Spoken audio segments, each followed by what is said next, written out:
नमस्कार साथियों, 107.8 FM radio जयघोष पर मैं समरीन आप सबका स्वागत करती हूँ कार्यक्रम कला यात्रा में। कला जो हमारी जिंदगी को खूबसूरत बनाती है, जो रंगों से भर देती है। और अगर संगीत की बात की जाए तो संगीत में कोई सरहदें नहीं होती। किसी भी तरह से आप संगीत को बांध नहीं सकते। और इसीलिए आज के वक्त में भी हमारा भारतीय संगीत पूरे विश्व में बहुत ही लोकप्रिय है।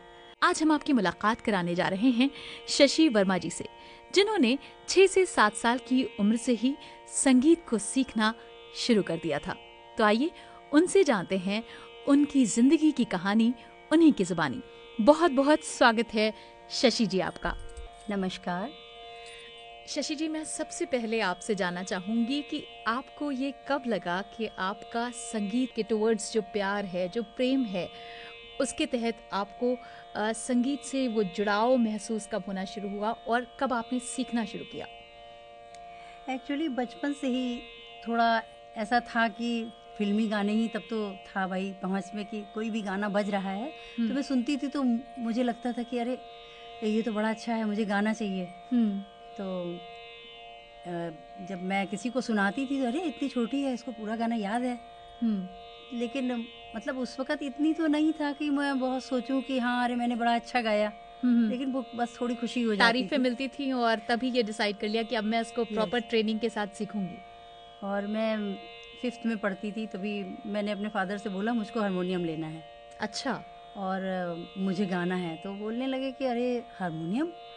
अब मेरे फादर की पोस्टिंग उस समय बहुत इंटीरियर में थी, बैंक में थे वो। तो उन्होंने बोला कि लेकिन ये था कि फरमाइश हुई है तो ले लें। तो उन्होंने कहा ठीक है भाई। हाँ। तो हारमोनियम ले लिया मैं यहीं लखनऊ से ही। फिर हम लोग चले गए लेके हारमोनियम, तो एक ट्यूटर अरेंज किए गए कि ये सिखाएंगे आपको। तो मैं भी सीखती थी, मेरी मदर भी बहुत शौकीन थी, वो भी गाती थी, वो भी सीखती थी। उसके बाद धीरे धीरे फिर जब मैं हाई स्कूल में आई तो मुझे लगा कि हाई स्कूल में म्यूज़िक भी है। 1-2 ऑप्शन होते थे, या तो आप आर्ट ड्राइंग पेंटिंग लीजिए या फिर म्यूज़िक। तो मुझे तो म्यूज़िक ही लेना था फिर। ओके, तो वहाँ से शुरुआत हुई। शशि, मैं आपसे यहाँ पर ये पूछना चाहूँगी कि जो हारमोनियम और तानपुरा है, इसमें सीखने में कुछ डिफरेंस होता है? जैसे तानपुरा पे आपके स्वर बहुत स्ट्रांग होते हैं, नहीं हिलते हैं, लेकिन अगर आपने हारमोनियम से सीखा है तो उसका कुछ डिफरेंस होता है? हारमोनियम देखिए बेसिक है। अच्छा। बेसिक अगर देखिए जब हमें नहीं पता है, ये संगीत ऐसा है, स्वरों को हमें हवा में से कैच करना है। कहीं ये तो है नहीं कि इतनी बड़ी लाइन खींचनी है या ये लिखना है, कॉपी नहीं करना है। मुझको हवा से ही उसको पकड़ना है कि सा कहाँ पे है, रे कहाँ पे। अब हवा से टीचर ने तो सिखा दिया, लेकिन अब टीचर चले गए, उसके बाद आपको जब अभ्यास करना है कैसे करेंगे। इसके लिए बेसिक हारमोनियम होता है। अच्छा। उसके बाद जब स्वरों का ज्ञान हो जाता है, पहचान जाते हैं कि यहाँ पे ये है, यहाँ पे सा है, यहाँ पे रे है, यहाँ पे गा है, तब फिर तानपुरे से अभ्यास करने से कमांड आता है। अच्छा, अक्सर ये होता है कि शुरुआती दौर में बहुत सारे ऐसे आपको मिलेंगे कि आप अच्छा गा लेते हैं ना, आप कॉपी कर लेते हैं, आपने हिंदी सिनेमा के गाने सुने और उसको आप गा लेते हैं। तो फिर ऐसी सिचुएशन में ट्रेनिंग क्यों इम्पोर्टेंट हो जाती है? क्यों सीखे इंसान क्लासिकल जब वो गाने गा ले रहा है? तो अब गा लेना और उसके बारे में ज्ञान होना, 2 चीज़ों में बड़ा फ़र्क है। अब ऐसे तो देखिए लोकगीत है, वो लोग कुछ नहीं सीखते हैं। और पहले जब संगीत हमारा शुरू हुआ था जी, तब सबसे पहले सा मा पा 3 स्वर थे। मुनि जो है उसी से अपना तपस्या कर रहे हैं, ये मंत्रों का उच्चारण साम गायन बोला जाता था। वो तो होता था, उससे वो लोग अपना अभ्यास करते थे। और एक उसकी जो शक्ति होती थी, बहुत कई लोगों के मिलने के बाद जो एक श्रुतियाँ जो हवा में थोड़ी जो साउंड है, उसको विद्वानों ने पहले 22 श्रुतियों में बांटा। अब 22 श्रुतियों में तो गाना संभव नहीं था। अच्छा। और वो उसका अंतर समझना भी नहीं संभव था, तो इसलिए फिर उसको 7 स्वर उन्होंने निर्धारित किए और 7 स्वरों के 5 विकृत रूप निर्धारित किए। अच्छा। और क्या है वो 5 विकृत रूप? और जैसे 7 स्वर हैं, सा, षडज, ऋषभ, गंधार, मध्यम, पंचम और धैवत, निषाद, तो अब लेकिन अब जैसे हम बोलेंगे स्वरों के नाम, तो हम ये स्वरों के नाम हैं। अच्छा। लेकिन जब हम गाएंगे तो हाँ। हम षड्ज तो नहीं गाएंगे, तब हाँ। फिर सा रे गा मा पा धा नी, अच्छा। ये है। हाँ। ये निर्धारित किया, फिर सप्तक निर्धारित किया कि आवाज़ में कैसे भाव, जैसे जब मनुष्य जन्म लेता है उसके बाद से ही एक होता है कि अपने भाव को कैसे अभिव्यक्त करना है। तो उसके कई सारे माध्यम हैं। उसका माध्यम है कि कोई चित्र बनाया किसी ने, बच्चा है तो वो रोता है मतलब परेशान है, हंसता है मतलब खुश है। हाँ। और जब उसका जन्म होता है तो वो रोता है। हाँ। तो वो साउंड, ध्वनि आई ना, ध्वनि को सुंदर रूप कैसे देना है, इसके लिए फिर संगीत एक माध्यम है। चित्रकला के माध्यम से भी आदमी मतलब जो भी मनुष्य है वो अपनी भावनाओं को उकेरता है। मूर्ति कला है, कई भारतवर्ष में तो बहुत सारी कलाएं हैं, बहुत सारी कलाएं हैं। उसी तरीके से अब था कि धीरे धीरे जब ये सब नहीं था, और पहले तो संगीत बड़ा लिमिटेड था कि बस किसी ने सुना, मतलब अपने भाव खुश होते हैं तो कैसे करते हैं, गा लिया कुछ। अब गा लिया, क्या गा लिया नहीं पता है, गाया। हाँ। तो उसके बाद वो तो लोक धुनें बनी। हाँ। तो लोक धुन थी हर जगह का, जगह जगह तो उसका एक संगीत में एक शब्द प्रयुक्त होता है, काकू। अच्छा। तो उसमें मतलब हर देश का, हर व्यक्ति का अलग जो ध्वनि का रूप है उसको एक नाम दिया गया काकू का। अच्छा। तो देश काकू, स्वर काकू, मतलब स्वरों का जो भिन्नताएं हैं। तो उसमें फिर धीरे धीरे करके ये हुआ कि लोकगीत प्रचलित हुए। और पहले ये सब तो था नहीं कि स्वरलिपि अगर किसी ने गाया है तो उसको दूसरे को कैसे, गुरु शिष्य परंपरा ही थी, उसी में सीखना है जी। तो अब जो गुरु ने सिखा दिया, अब गुरु का तो बड़ा कठिन नियम होते थे कि एक बार गुरु के पास चले गए जी, जैसा कि शास्त्रों में भी लिखा है और ऐसा होता भी था।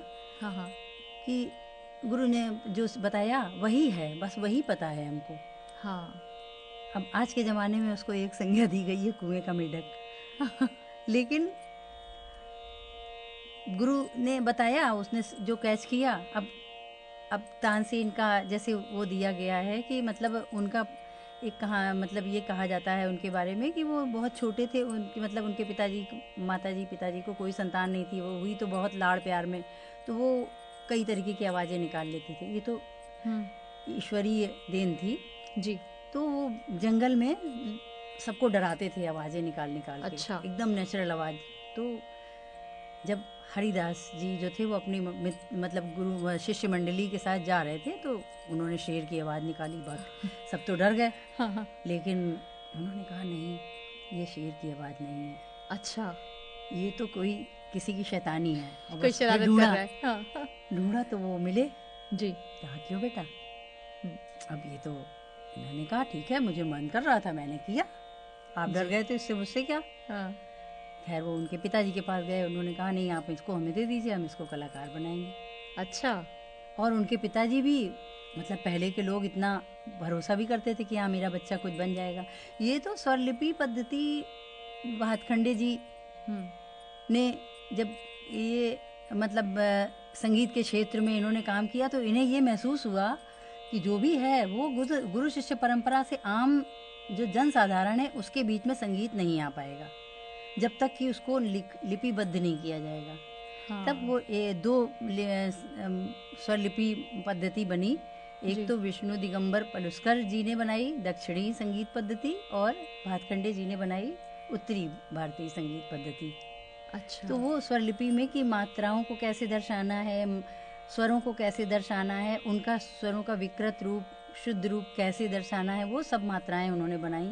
इसीलिए उनका मतलब उन्होंने बहुत कम समय में एक ये बहुत बड़ा काम किया। वरना गुरु शिष्य परंपरा के बिना सीखना मुमकिन नहीं था। हाँ, लिपिबद्ध होने से ये हुआ कि ये आम लोगों के बीच में पहुंचा। मैं एक सवाल और आपसे शशि जी पूछना चाहूँगी कि जब हम शास्त्रीय संगीत की बात करते हैं तो ध्रुपद और धमाल, ये दो शब्द जो है वो लोग सुनते तो हैं लेकिन इसमें डिफरेंस नहीं पता होता है अगर वो संगीत से नहीं जुड़ा है। मैं चाहती हूँ कि हमारे श्रोताओं को आप इसके बारे में बताइए। ध्रुपद और धमार, देखिए पहले संगीत माध्यम था किसका, ईश्वर की स्तुति का जी, और मतलब कहना चाहिए कि पूजा का, एक अभी भी यही कहा जाता है स्वर के बारे में कि ये भगवान का वो है, इस आराधना करने का एक साधन। जी। जो संगीत जिसके गले में सुर है, जो सुरीला गाता है, उसके अंदर माँ सरस्वती की कृपा है। जी। तो वही बात थी कि मतलब संगीत तो ध्रुपद का ये है कि ध्रुपद पहले तो ऋषि मुनि ही मतलब अपने जैसे जो आराधना करते थे तो वो उसी में, और गंभीर प्रकृति का होता है। ध्रुपद में ज़्यादातर ऐसे ही आपको जो शब्द मिलेंगे और वो थोड़ा गंभीर प्रकृति का होता है, और चार ताल में, आड़ा ताड़ ताल में इसमें गाया जाता है, और उसमें ज़्यादातर ईश्वर की स्तुति ही ध्रुपद में बात होती करेंगे है। आप। हाँ। और धमार जो होती है, धमार एक होली के टाइम गाया जाना वाला एक प्रकार है कि धमार ताल उत्सव में के। हाँ। एक स्वरों को बांध के हाँ। और पर्टिकुलर किसी भी राग में आप धमार, तो होरी धमार, ये दो मतलब प्रकार हैं, होरी गाना और धमार। तो ये वही वाली बात है, जैसे पहले लोकगीत थे, तो लोकगीत में लोग खुशी में होली का त्योहार मना रहे हैं, गा रहे हैं जी। फिर उसको जब शास्त्रीय रूप दिया गया तो धमार आई। अच्छा। अब जैसे मैं आपको एक धमार सुनाऊं। बिल्कुल बिल्कुल।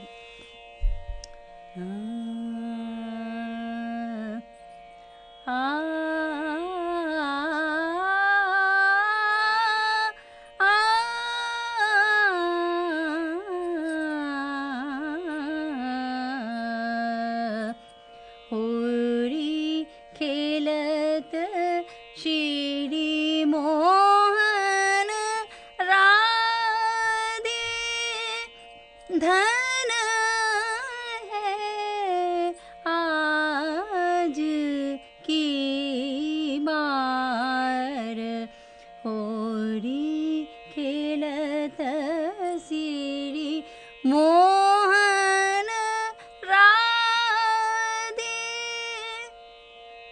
बहुत सुंदर। शशि, आपने जिक्र किया कि स्वर आपके गले में होते हैं तो सरस्वती माँ की कृपा होती है। अक्सर ऐसा होता है कि आवाज़ बहुत अच्छी है, स्वर नहीं है, और कभी कभी ये भी होता है कि स्वर है और आवाज़ बहुत अच्छी नहीं है। तो इन दोनों सिचुएशन से अगर कोई जूझ रहा है तो वो कैसे संगीत को या वोकल को सीख सकता है? क्या क्या तरीका है? संगीत तो देखिए, कोई अपॉर्चुनिटी है उसके पास कि वो सीख सकता है? हाँ, सीख सकता है अगर उसके अंदर सच्ची लगन है तो बिल्कुल सीख सकता है वो। क्योंकि जैसे अभ्यास करने से धीरे धीरे आवाज़ की क्वालिटी बेहतर होती है। आवाज़ की क्वालिटी बेहतर होगी, और अभ्यास के लिए तो संगीत में कहा गया है 7 जन्म भी कम पड़ जाते हैं। अच्छा। बहुत गहराई है इसमें, स्वरों की गहराई, जितना हम इसमें गहरे में डूबेंगे उतना ही मतलब ये संगीत जो है, इसको पाने के लिए कहते ही हैं लोग जी कि 7 जन्म भी कम है अभ्यास करना। और हर समय, अब ये मतलब नहीं है कि हर समय केवल, लेकिन जैसे हम लोग के दिमाग में होता है, किसी को जिस चीज़ का शौक होता है जी, तो वो ये सोचता है कि हाँ सब काम करेगा, लेकिन उसका दिमाग ये लगा रहेगा। और उसका सबसे बड़ा उदाहरण मैं आपको देना चाहूँगी कि जैसे एक बच्चे का जब जन्म होता है जी, तो जो माँ होती है वो लोरी सब गाती चाहे है। लोरी भी गाती है और सारी दुनिया के सारे काम वो करेगी, जी, लेकिन उसके दिमाग में एक ये रहता है कि मेरे बच्चे के लिए मुझे ये करना है, मुझे ये करना है। और वो शुरू से उसकी मतलब एक बच्चे को जन्म देने के बाद उसी तरीके से संगीत का है, एक बार अगर लगन लग गई हाँ, तो कहीं भी, और इतनी शक्ति है इसमें कि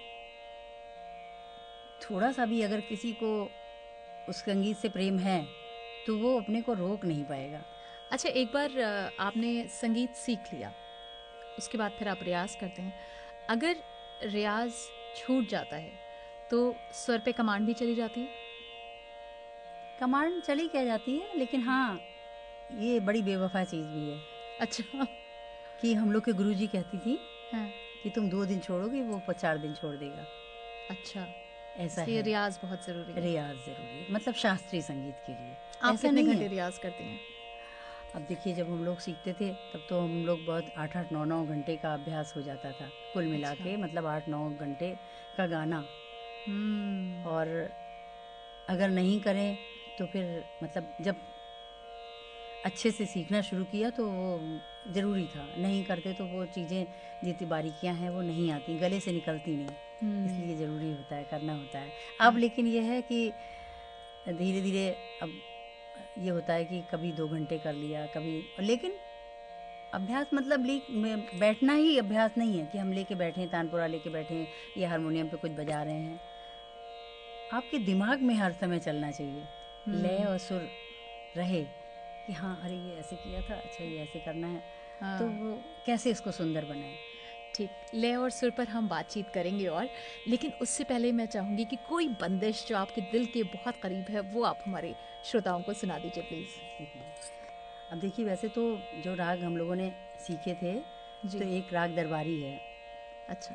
तो राग दरबारी एक गंभीर प्रकृति का राग है और मध्य रात्रि में ज़्यादातर इसको गाया जाता है, लेकिन बड़ा मधुर राग है जी। तो इसमें एक बंदिश है, और ये बंदिश फिल्म में भी इसको वो किया गया था, मतलब बहुत पहले पुरानी फिल्मों के जो होते थे गाने,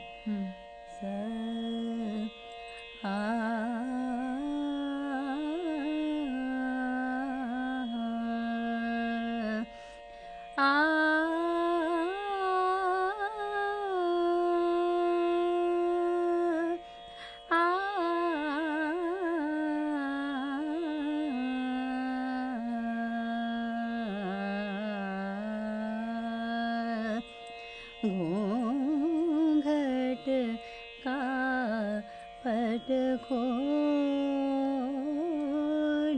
रे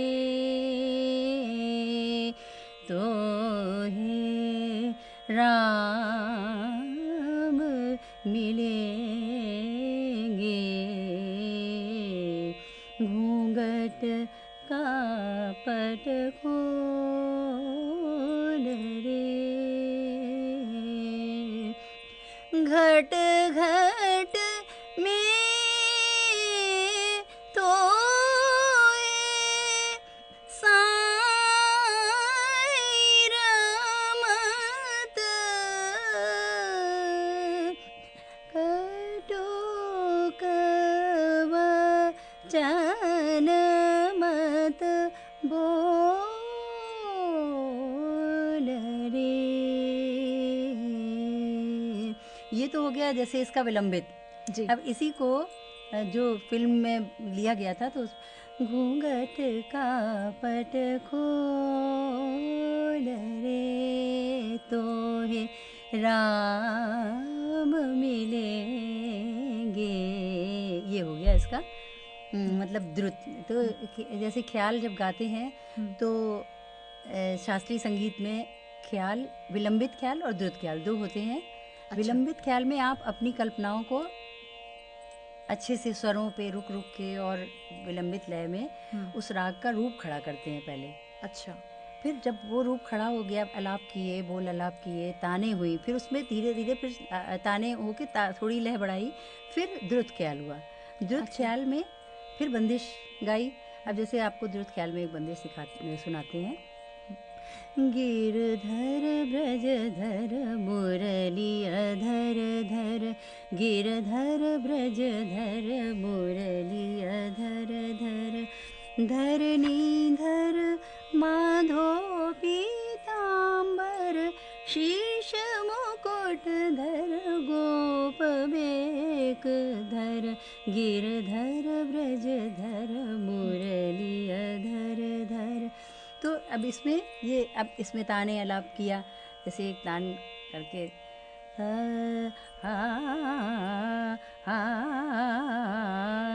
गिरधर ब्रजधर गिरधर ब्रज, ये इस तरीके से विस्तार करते हैं। शशि, मेरे जहन में एक सवाल ये आ रहा है कि आजकल के वक्त में जो क्लासिकल के साथ फ्यूजन का सिलसिला जो शुरू हुआ है उससे जो यंगस्टर है वो बहुत कनेक्ट कर रहा है, बिकॉज शास्त्रीय संगीत में अब यंगस्टर्स का वो जुड़ाव, I know it's a music therapy और ये बहुत अच्छा है हमारे लिए, लेकिन वेस्टर्न्स की तरफ उनका रुझान ज़्यादा हो रहा है जिसकी वजह से फ्यूजन भी क्रिएट हो रहा है। इसके बारे में आप क्या कहना चाहेंगे? अब जैसे ये फ्यूज़न है आपका, फ्यूज़न में ये इसको नाम दे दिया गया जी कि कुछ आज के बच्चे जो हैं वो सोचते हैं कुछ नया करना है। जी। अरे वो सब बहुत पुराना है, आउटडेटेड है, और टाइम टेकिंग है। ये जी। तानों का अभ्यास करने में, गले में दाने वगैरह लाने के लिए काफ़ी मेहनत करनी पड़ती है। जी। तो अब बच्चों के पास इतना, आज के बच्चे एम्बिशियस हैं और उनको ये लगता है कि कम समय में कैसे हम, शॉर्टकट्स। हाँ शॉर्टकट, तो शॉर्टकट के लिए करा उन्होंने, लेकिन ऐसा पहले भी था। अच्छा। ऐसा नहीं था। देखिए आप कभी देखिए बिरजू महाराज जी, अब ठुमरी होती है जी जी। तो उन्होंने, देखिए बहुत सारे कॉम्बिनेशन हैं। जाकिर हुसैन जी तबला बजा रहे हैं, हाँ जी। और राजन साजन मिश्र जी ठुमरी गा रहे हैं, वो क्योंकि वोकलिस्ट हैं। हाँ। और ये उस पे भाव नृत्य, कथक, कथक का मतलब कथा, तो ठुमरी में भी ऐसा ही है कि हमें भाव दिखाना है। ठुमरी, अब जैसे एक आपको थोड़ा सा ठुमरी का उदाहरण मैं बताऊं। जी।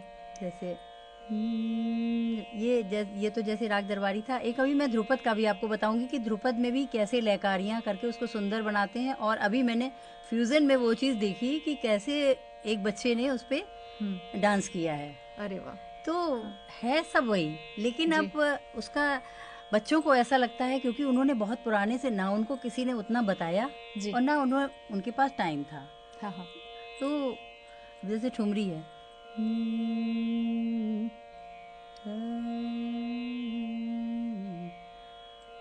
जमुना किनारे मुरली बजाई,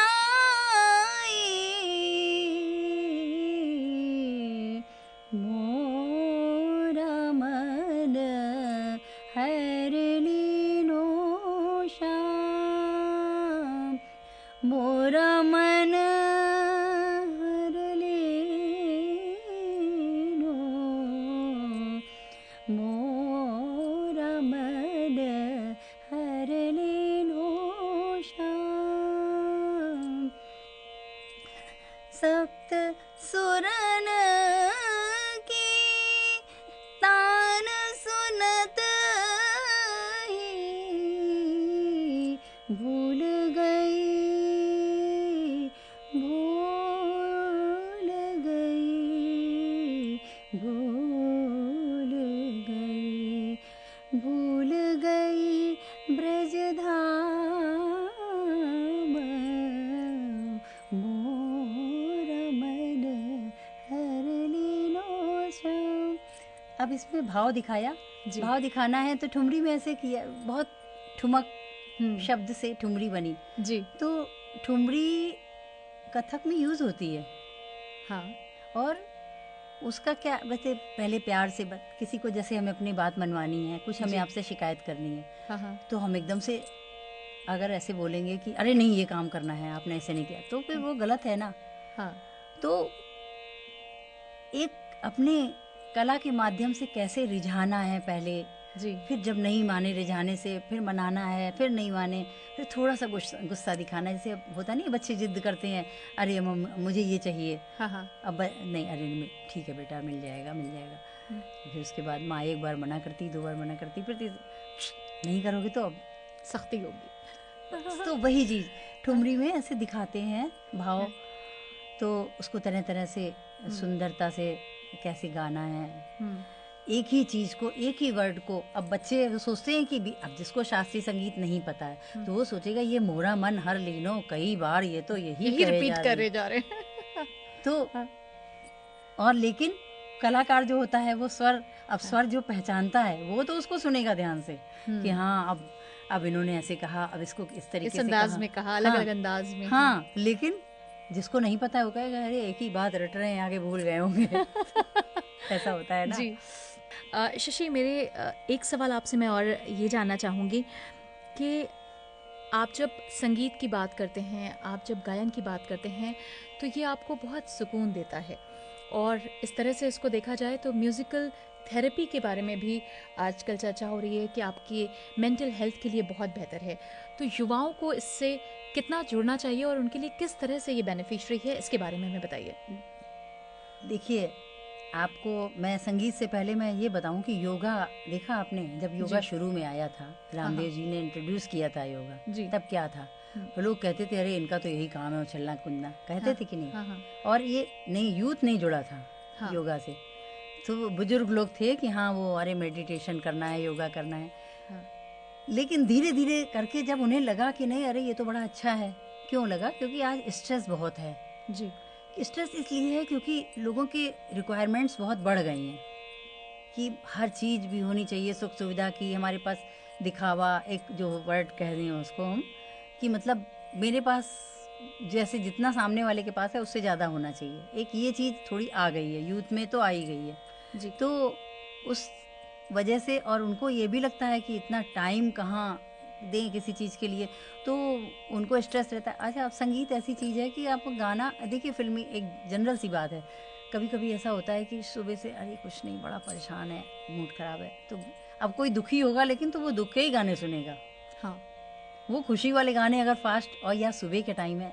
अच्छा, रागों का समय निर्धारण भी इसीलिए किया गया इसीलिए है किया गया है, कि स्वरों के हिसाब से कि किस हर स्वर का अलग अलग प्रकृति है, उसका असर अलग है हर का। जी, अब जैसे गायत्री मंत्र आप अगर करेंगे जी, तो उसमें एक शक्ति अग्नि का मतलब वो होती है, असर है उसका। हाँ असर होता है, ऐसा महसूस होता है। लेकिन अब अगर उसी जगह हम थोड़ा महामृत्युंजय जाप है या और भी जैसे एक है अच्युतम केशवम, ये कहेंगे हाँ, तो बड़ा मीठा सा लगता है, मीठा सा लगता है। अच्युतम केशवम, तो उसका एक अलग अर्थ आएगा। तो मंत्रों की अलग अलग साधना करने से अलग अलग उसका वो होता है। मैं उसी चाहूंगी तरीके कि से इसे, जैसे आपने हल्का सा गुनगुना के छोड़ दिया, इसे आप पूरा अगर सुनाएं हमें, या 4 लाइनें सुनाएं। अच्युतं केशवं कृष्णदामोदरं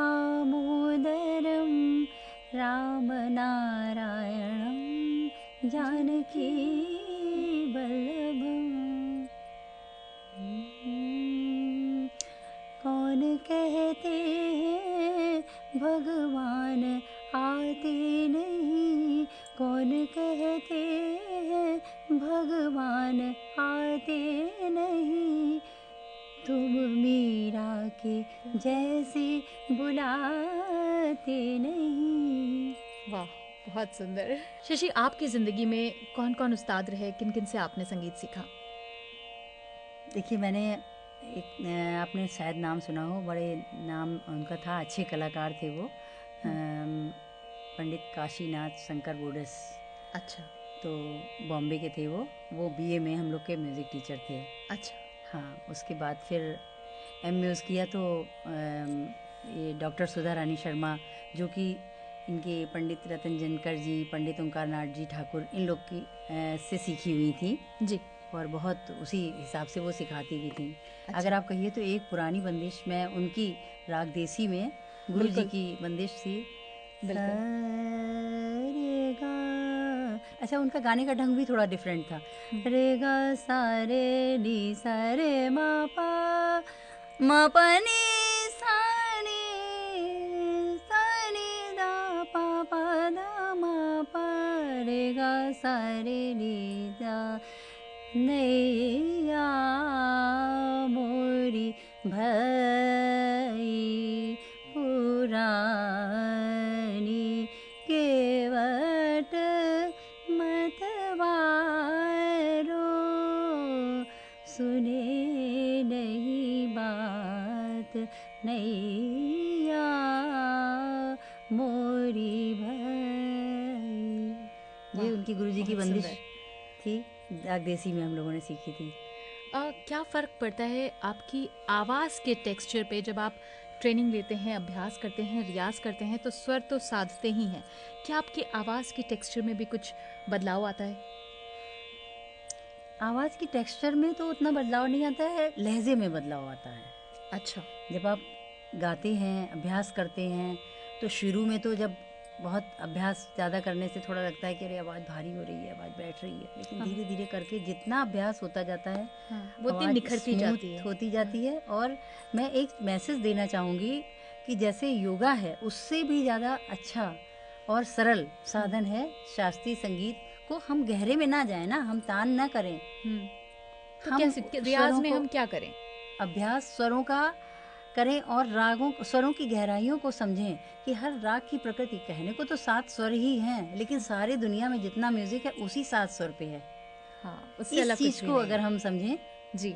7 स्वर ही का कमाल है कि वो एकदम, आप सोचिए कि एक राजा थे, उनको साल भर से नींद नहीं आ रही थी अच्छा। और वो बड़े परेशान थे। वैद्य, हकीम सब कुछ हो गया, कुछ नहीं असर हुआ तब।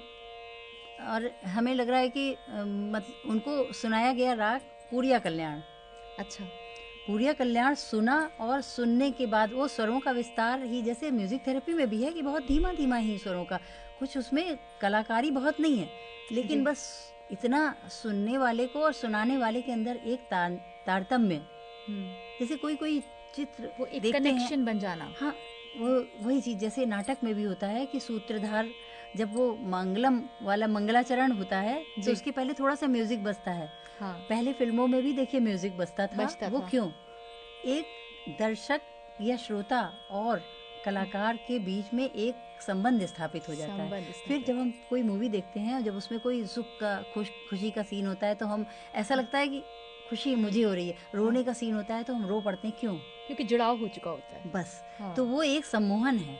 और वही सम्मोहन अगर थोड़ा सा, बहुत ज़्यादा ध्यान देने की भी ज़रूरत नहीं है, हल्का सा बस, हाँ, इतनी शक्ति है सुरों में। तो उनको वो पूरिया कल्याण राग सुनाया गया और वो सो गए, उनको नींद आ गई।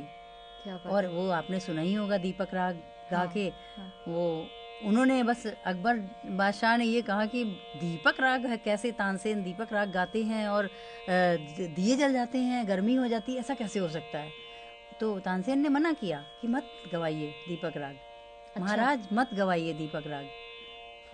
तो महाराज को तो जैसे ये था कि नहीं, दीपक राग क्या है, मुझे सुनना है।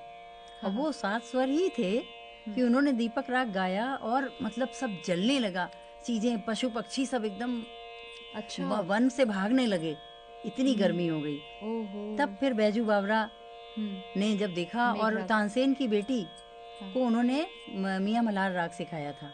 अच्छा, मल्हार राग सिखाया था। मियाँ तो इसीलिए पड़ गया कि वो तानसेन ने, क्योंकि उसका रचना करी थी सबसे पहले। अच्छा। तो वो मल्हार, उन्होंने, उनकी बेटी ने मल्हार राग गाया अपने पिता के जीवन को बचाने के लिए। और उसके बाद खूब बारिश हुई और सब शांत हुआ। ये संगीत, ये तो मतलब प्रूव्ड है। ये ताकत है संगीत की।